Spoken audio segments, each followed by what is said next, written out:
नमस्कार मु अर्चना देव आज मोर गोटे कविता आवृत्ति करी। कवितार शीर्षक होची चप्पल। बयसर अपराह्न रे चप्पल से आज चुप तार आगमन आउ घटी नाही। से सीधा सड़क शोईपड़ी भावे अलणा कथा जोठी जन्म हुए तार पुणी मृत्युर सीमा निकटरे साप सीढ़ी परी चले ताहार जीवन नाटिका। केते से आशा करी नथिला बयसर झुटी ता देहरे न बाजू।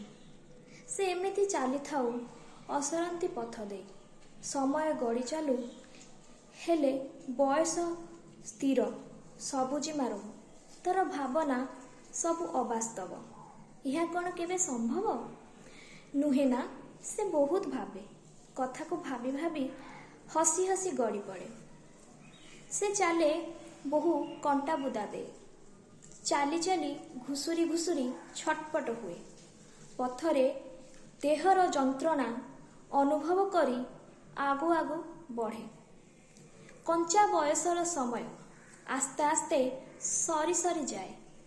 तार भाविबार विलंब आउ रुहे नाही।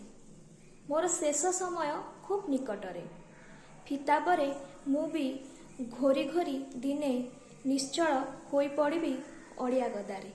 धन्यवाद।